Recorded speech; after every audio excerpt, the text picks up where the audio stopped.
What's on guys? We're back with a brand new video. Today's video we're going to be recapping round 1 of the 2020 season. It was actually such an exciting round of football and I love the new rules that they put in. Even though they had a lot of criticism early on, I feel like this is kind of some of the best brands of footy I'm actually seeing from teams.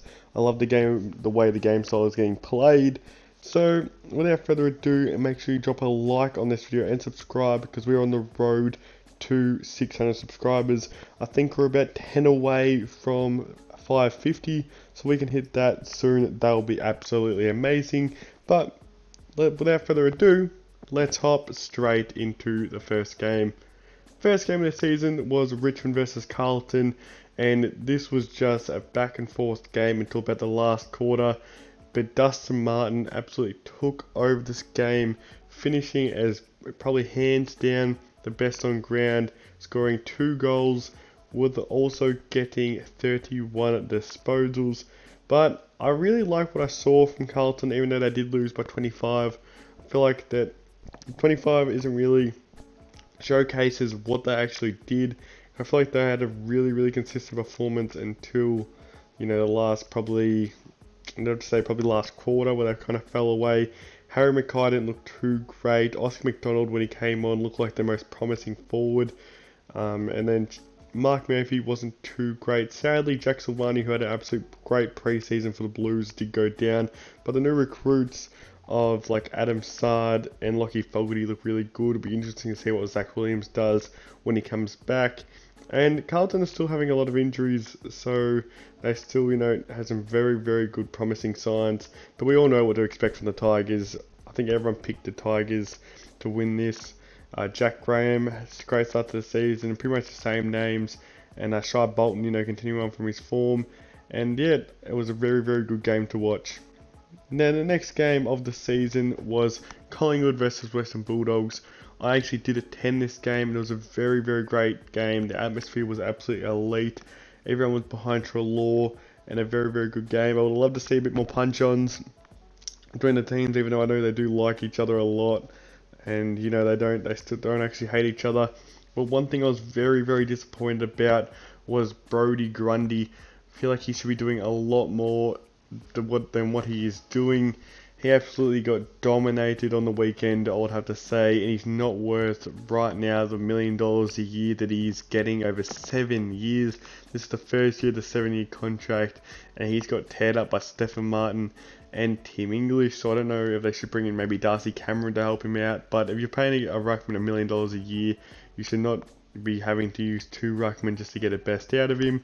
But this was absolutely just a dominance from the Western Bulldogs. The only purely weakness to them was their inside 50s. Like every time they went inside 50, you know, it seemed like Darcy Moore was just behind everything.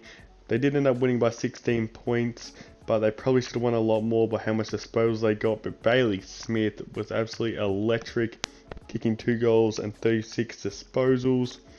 Adam Trelaw played a pretty decent game in his first game. Nothing too, you know, out there. But I do really want to see Jamarra Ugle-Hagan come into this mix instead of Josh Bruce. I really want him to send Josh Bruce back since he was the previous centre-half back at the GWS Giants before moving to St Kilda. And by the looks of it, he might need to make a move to the back line to let Jamarra come in.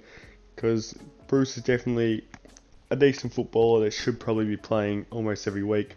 Next up is Melbourne versus the Freo Dockers, and Melbourne ended up getting up by 22 points in a pretty much dominance, I'd have to say, from Melbourne. Freo did not look likely at all during this match. They just seemed very off. They were missing easy, you know, 15-meter passes, and you can't blame the weather because it was a beautiful day in Melbourne.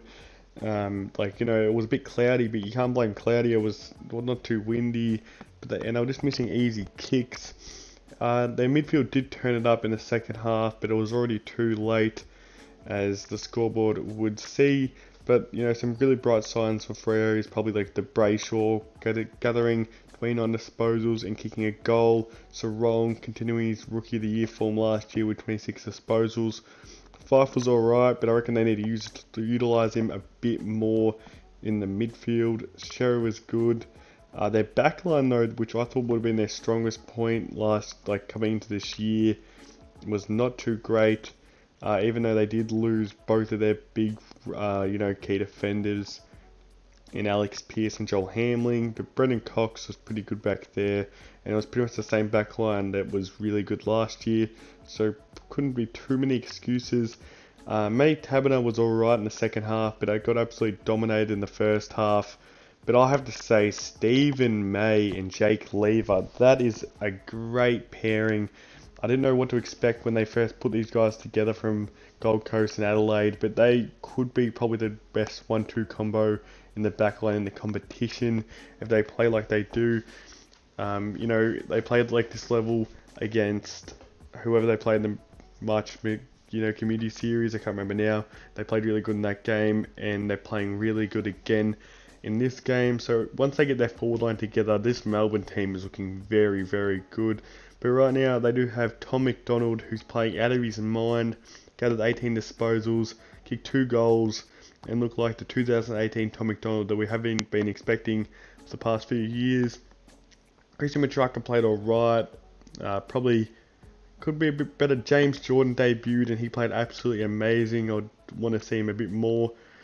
Bailey Fritz looked very, very good up forward, and it's a very, very good mix of players they're running right now, when they are missing their 2 big targets in Sam Wiedemann and Ben Brown. So once they get them back, they'll be an absolute great team for the future. Next up could possibly be upset of the season, which was Adelaide beating Geelong by 12 points at Adelaide Oval. Now, I want to throw back to a little clip here of what I had said in my tips, that, some people have a bit questioned about why I thought Adelaide actually had a chance. So I'll play that clip right now. Adelaide Oval. So I have gave the Crows a bit of a chance. I feel like, I know this feels weird, but I feel like Crows might be up and about, and they actually might have a good chance to knock off the Cats. Even though, they're probably the favourites for the premiership. They got Jeremy Cameron now. But I feel like, Crows will put up a very, very good fight. They'll still go down by 21 points, but it won't be an easy 21 points. I reckon it'll be a hard-fought game. So that's what I did say. So, I'm a mind reader. Even though I did not tip them, I still tipped Geelong by 21 points. But I probably should have went with my gut feeling and tipped Adelaide. Even though if I did tip them and they did lose, I would have looked so stupid. But either way, they actually played a great game. Sam Berry in his first game, it looks like he just is an impact player for them. Lockie Scholl looked really, really good. Rory Laird looked great. Ben Keys looked great. Rory Sloane looked back to his best, and Tex Walker kicking 5 goals. This new stand on the mark rule is helping him so much, because he's almost like a Buddy Franklin, where he, has a little bit of a steps to the right with his kicking. Big James Rowe played so good. Billy Frampton, a bit of rumours about how good he could be coming up into the pre-season, and he definitely showed that, kicking 2 goals in this match. And it's an absolute great team effort, and geez, you have to give some credit to Jordan Butts, who was so good on Tom Hawkins. His ability to still handle that after 3 of their defenders went down, and he still had a very, very good effort. You could see they had a game plan for Tom Hawkins when Jeremy Cameron went out by having Dodo come over the top, where Jordan Butts held him down and actually outmuscled him a few times. For Jordan Butts, I think he's only played 3 games, and to do this was absolutely impressive. But for the Geelong side of things, even though there wasn't too many positives out of this game, Isaac Smith looked very, very good, and I reckon he was probably the best for Geelong this game.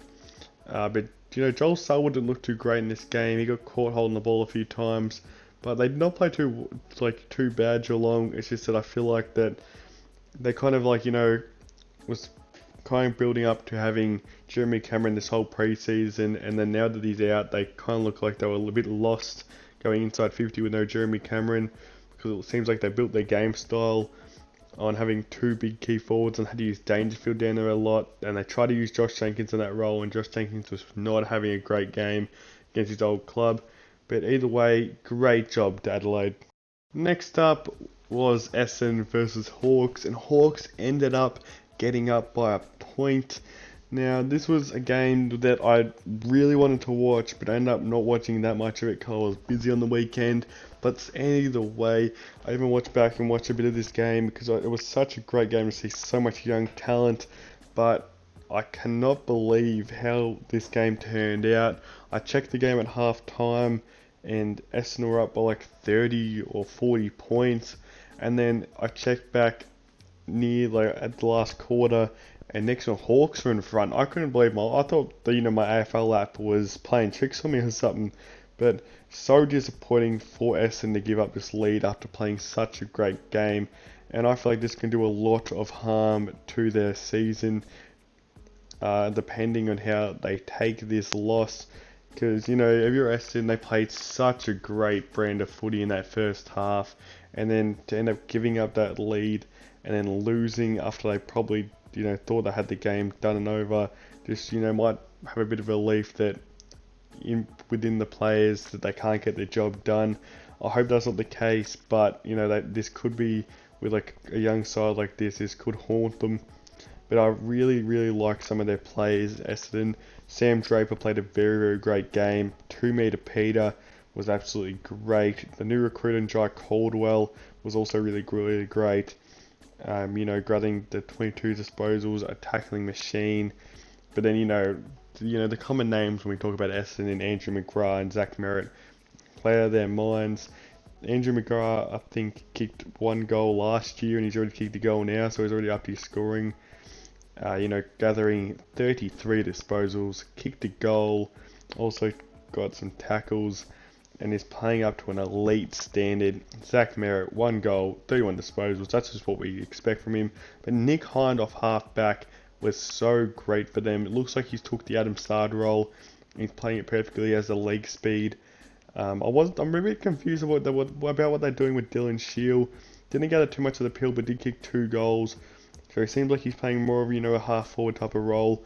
I didn't watch the full game, so, you can tell me in the comments what they're doing with Dylan Shield if you really want to. But, on the Hawthorn side of things, Tom Mitchell looks like he's almost back to his Brownlow self, gathering 39 disposals and was actually impactful with the pill. He does get criticised about how bad he is, with the usage, and he's not too impactful, but he did look really, really great. And then young CJ was playing so great for them in the back line. He should be a lock in their back line in my opinion. Will Day played a bit more up the ground, but almost playing on a wing type at sometimes, but him off half back was so great with CJ. And then you got Tom Phillips that seems to be, filling in that Isaac Smith role to a T, a younger version, and playing absolutely great. And then we got young Tyler Brockman that kicked 2 goals and 9 disposals and played absolutely great for them. Young Kaczynski to kick 6 in the preseason, didn't score a goal, but I can't wait to see what he does in the future. Next up in the games for this weekend was Sydney versus Brisbane at the Gaba, and this was very surprising that Sydney ended up getting up by 31 points. Shout out to the young stars of Sydney, and some great news coming out of the Sydney camp today that big Buddy Franklin is returning for round 2. So, I thought that Buddy would play too many games this year, and that's why I had him a bit more down the ladder in my ladder predictions. But now that he's coming back and how good this young team looked, that I feel like that they could be around the mark for the top 8 and burst up the ladder. But some of the young forwards like Logan McDonald, Isaac Haynes is a bit older now but still counted as a young player, and Earl Goldwyn all kicked 3 goals. Logan McDonald and Earl Goldwyn both playing in the debut, and they both look absolutely amazing. And when you add, they had Sam Reid in there as a second tall with Logan McDonald, but once they have big Buddy Franklin there, they'll just open up Logan McDonald not having to take, the best defender or the second best defender. He'll get a less pressure on him because everyone, gravitates to the big Budster. But they're great, like ball movement. I love what they did with the pill. For them to find players open, and I can't wait to watch this team. They're one of them teams that are great and exciting to watch. And big Callum Mills getting a bit more midfield time and kicked 2 goals and gathered 29 disposals is very, very great. But I'm very disappointed of how Brisbane took this game. They almost look like they knew that they were going to win this game, so they decided, not to try, and they look like they took the foot off the pedal pretty early on when they got 3 goals up. And some of the defensive efforts were absolutely horrendous. I don't know what Brisbane thought they were doing. Very disappointing in the Brisbane Lions. They do have a talent to bounce back, so I'm not too worried with them. But it's very, very disappointing to see what they actually end up doing. Lachie Neale did not look too great today. Seemed to be getting beaten in the middle way too easy. And yeah, and even shout out to Big Tom Hickey, who gathered 23 disposals and 24 hitouts. And it seems like they finally have a good ruckman that can help them out, because they've been struggling with that position of the ground with injuries in the past. So I don't really want to talk too much about what happened with, apart from Big Joey Dunn who kicked 2 goals, but about, you know, on the side of things for, you know, the Brisbane Lions, because honestly, really disappointed with how they acted, and I feel like this is kind of out of character, and they'll bounce back next week. At least I expect them to. Next up was a game that we probably actually expected to win, unlike a lot of upsets, was North losing to Port by 52 points at Marvel Stadium. And it was actually a very good bright spot for North in this game, with Jaden Stevenson being the #1 ranked player on the ground, gathering 33 disposals, 5 marks and 7 tackles, getting 2 shots on goal. Sadly no goals for him, but he looked very, very good in this game. And a great bright spot for them. Luke Davis-Juniak is finally showing his potential. Had a very, very good first half. Fell away a bit, but that's just him building up his endurance to play a full-out game. But he's finally showing the signs that we wanted to see from him. But on the Port side of things, Trav Boak looked back to his best. Didn't really play much in the second half in the midfield. Rested up forward because I think he got a corky or something of that type of range, but did play very, very good. But I reckon the #1 thing that Port fans will be excited about right now is the fact that Orazio Fantasia got 8 shots on goal, kicking 4 goals for, which is very, very impressive. Finally showing his 2017 All-Australian form, and something that everyone can be very, very excited about for the future to come. But you know, this was just what we expected to happen in this game. This is what should have been happening in a game like Geelong vs Adelaide. But you know, Port showed that, you know, they're the real deal. But can't wait to see them against some you know, top range talent, to see if they still are the real deal. But right now, they're doing everything they have to do to show that they are going to be a very, very good team and contending for a flag in 2021. Next up is Saints versus GWS at Gws Stadium, and in this game was a hard-fought battle. Probably wasn't the best game to watch, you know, on the skillful side, judging of how much rain there was, almost flooding on the ground.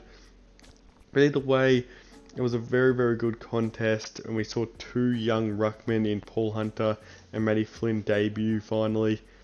And it was great to see them battle. Matty Flynn showed that he could be one of the best young ruckmen in the competition, gathering 18 disposals and leading the hitouts for the game. But on the Saints side, we do have players like Jack Billings coming in to fill the role.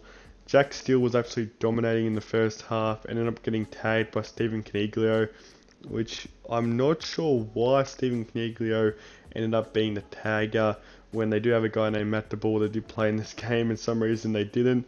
I feel like that actually hurt him more than it, helped him out, tagging Jack Steele with Stephen Coniglio. If it was with Matt DeBoer, very, very smart move, but don't get why they chose Stephen Coniglio. Jack Higgins played very, very good in this match, and young Tom Highmore played absolutely out of his mind, gathering 19 disposals in his first game and looked very, very good as the James Frawley replacement. Jack Loneykick won the goals of the year. If you haven't seen that, I recommend you to check that out. Seb Ross actually looks damaging this year after being criticised so much last year. Young Hunter Clark played very, very good. Gresham very, very good. And a great win, and did what they had to do, the Saints. Harry Himmelberg being the #1 man, downfall for the GWS, looked very, very nice. Tim Taranto looked back to his best from 2019. Perryman continued his very nice form from last year. Hopper was probably one of the best players on the ground. Toby Green looked dangerous but couldn't convert it on the scoreboard, only kicking the 1 goal. But a very, very good game, and these sides look very, very great. And the last game of round 1 was West Coast versus the Gold Coast Suns, and West Coast ended up getting up by 25 points. In a hard-fought contest, they end up blowing them out at the end of the game, but Gold Coast held in there with Matt Rao going down in the first quarter, which is so sad to see. The football gods do not want this man to play. He's too good too early, and they're just punishing him right now, which is so sad to see, because I was so excited to see this man back in action after being missing most of last year. But you know, the Gold Coast actually stood up. Young Jack Bowes played very, very good, gathering 30 disposals with 28 kicks, 14 marks, and 100% disposal efficiency, which is absolutely ridiculous numbers.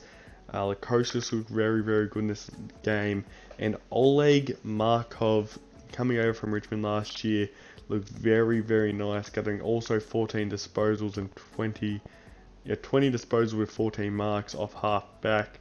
And this team looked very, very nice, and will definitely hold up with some of the best teams in the comp. Ben King gathering, you know, the 12 disposals, 7 marks with the 3 goals. Looked very, very nice, continuing putting on some size and a very, very good, you know, showcase. Hugh Greenwood did not look too great in this game, so I don't know, you know, what's going on with him, but Will Brody seemed to, you know, fill in for him when he was having not too great of a day. I don't know what was going on with Hugh Greenwood. But on, you know, the West Coast side of things, we do have Oscar Allen that kicked 4 goals. And, you know, they have this new 3-tall matchup with Kennedy Darling and Oscar Allen. It seems to be working very, very nicely. You know, Dom Sheed seems to be going to a new level every year, which is very, very good to see for West Coast fans. When you have the likes of Luke Shuey and Elliot Yeo out, to see, you know, a man like Dom Sheed have that type of impact. And then the old skipper Shannon Hearn gathering 31 disposals, 12 marks off half back. Look really, really good. Look back to probably his, you know, All-Australian form from a few years ago. Tim Kelly, you know, had one of his better games as a West Coast Eagle so far, which is what you want to see from this man. So it was a great game, and West Coast end up getting up. So thanks for watching, guys. Make sure to drop a like on this video and subscribe, because we are on the road to 600 subscribers, and we're so close to 550.